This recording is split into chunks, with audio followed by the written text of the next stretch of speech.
اعوذ باللہ من الشیطان الرجیم بسم اللہ الرحمن الرحیم وما خلقت الجن والانس الا ليعبدون ما اريد منهم من رزق وما اريد ان يطعمون ان اللہ هو الرزاق ذو القوة المتین۔ پیش خدمت ہے شرح کتاب التوحید لفضیلۃ الشیخ عبداللہ ناصر رحمانی حافظہ اللہ۔ دوسری آیت کریمہ والذین هم بربهم لا یشرکون، یہاں ان لوگوں کا ذکر ہے جو سابقین الی الجنت، جن کو جنت کا داخلہ سبقت کے ساتھ ملے گا۔ والسابقون سابقون ہے نا، تین گروہوں کا ذکر ہے، ان میں سے ایک سابقین ہے جو سبقت کے ساتھ جنت میں داخل ہوں گے۔ وہ نبی علیہ السلام کی حدیث ہے کہ میری امت کا پہلا زمرہ جو جنت میں داخل ہوگا ان کے چہرے روشن ہوں گے چاند کی طرح، چودھویں کے چاند کی طرح وہ داخل ہوگا۔ اور ان کا منہج کیا ہوگا؟ قلوبہم علی قلب رجل واحد، ان سب کے دل ایک شخص کے دل کی مانند ہوں گے۔ غور کیجئے، وہ لوگ لاکھوں بھی ہو سکتے ہیں، کروڑوں بھی ہو سکتے ہیں، مگر ان کا تمیز یہ ہے کہ ان کے دل شخص واحد کے دل کی مانند ہوں گے۔ یہ عقیدے کی وحدت ہے۔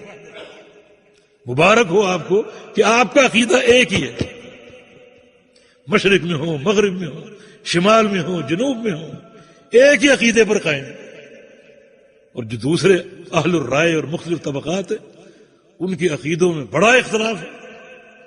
لا اختلاف بینہم، یہ صحیح بخاری کے الفاظ کہ ان میں کوئی اختلاف نہیں ہوگا، ایک ہی عقیدہ، ایک ہی منہج۔ یہ ان لوگوں کے لیے ایک بڑی نوید مسرت بشارت ہے جن کو اللہ تعالی نے سچا اور صحیح عقیدہ اپنانے کی توفیق دے دی۔ میں ایک بات بڑی بصیرت سے کہوں گا اور شرح صدر سے کہوں گا کہ عقیدے کے دو مرحلے تھے۔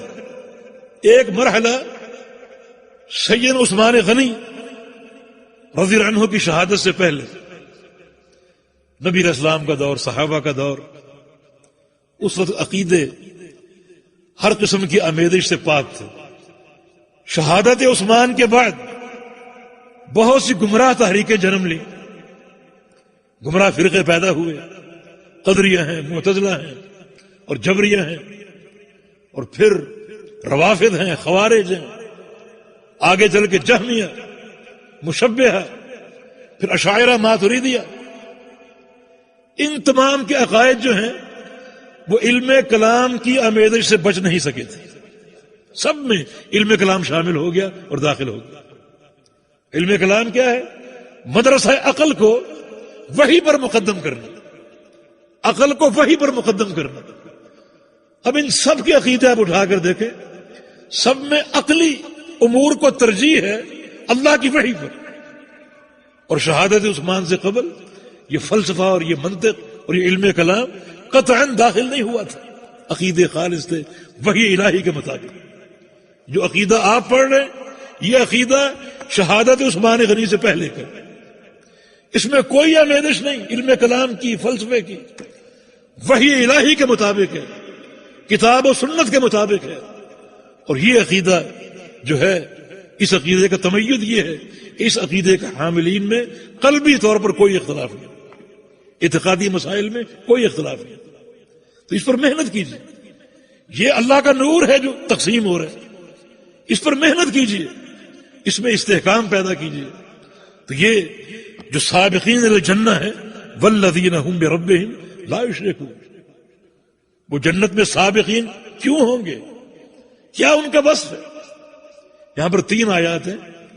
ایک یہ کہ ان الذین هم من خشیت ربهم مشفقون، اپنے پروردگار کی خشیت سے ڈرتے ہیں، وہ ان کے دل اپنے رب کی خشیت سے لبریز ہیں، بھرے پڑے ہیں اللہ کی خشیت، یہ ایک ان کا وصف ہے۔ اور دوسرا یہ کہ والذین هم بآیات ربهم یؤمنون، اپنے رب کی آیتوں پر ایمان لاتے ہیں کہ پروردگار کی آیتوں پر ایمان لانے والے کون ہیں؟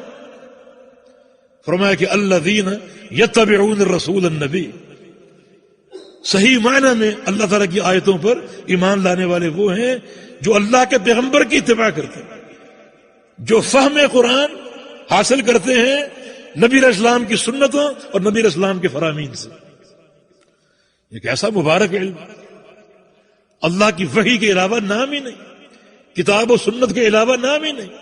یہ دو ان کے اوصاف، اور تیسرا وصف یہ ہے کہ والذین ہم بربہم لا یشرکون، کہ وہ لوگ اپنے پروردگار کے ساتھ شرک نہیں کرتے، ان کی توحید شرک کی ملاوٹ سے پاک ہے، ان کا دین دین خالص ہے، ان کا عقیدہ خالص ہے، اور یہ شرک اور پھر یہ علم کلام کی موش گافیاں بڑی نجاست ہے اس میں۔ امام شافعی کا قول مجھے یاد آیا، فرماتے ہیں کہ لَأَن يَبْتَلِيَ اللَّهُ عَبْدًا بِكُلِّ مَا نَهَى اللَّهُ عَنْهُ خَيْرٌ لَهُ مِنْ أَن يَسْمَعَ مِنْ أَهْلِ الْكَلَامِ۔ یہ بھی قول کتاب الابانہ ابن بطہ کی۔ کسی بندے کو اللہ تعالیٰ ہر برائی میں ڈال دے سوائے شرک کے، یہ اس کے لیے بہتر ہے کہ وہ علم کلام کی باتیں سنے۔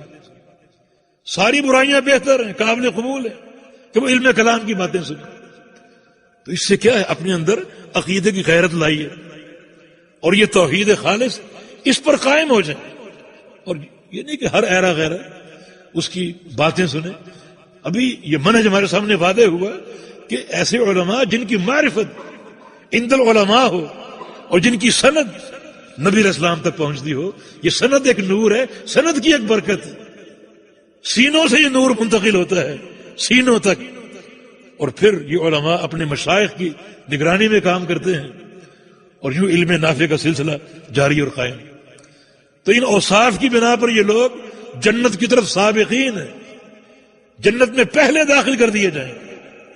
یقیناً یہ اوصاف بڑے مبارک ہیں جو ان دو آیات میں جمع کیے گئے، تو ہم بھی ان پر محنت کریں اور ان کو کمائیں اور حاصل کریں، تاکہ شرف ہمیں بھی حاصل ہو سکے کہ جو تحقیق توحید میں کامیاب ہو گیا وہ جنت میں بلا حساب داخل ہو جائے۔ وتعاونوا على البر والتقوى ولا تعاونوا على الإثم والعدوان واتقوا الله إن الله شديد العقاب۔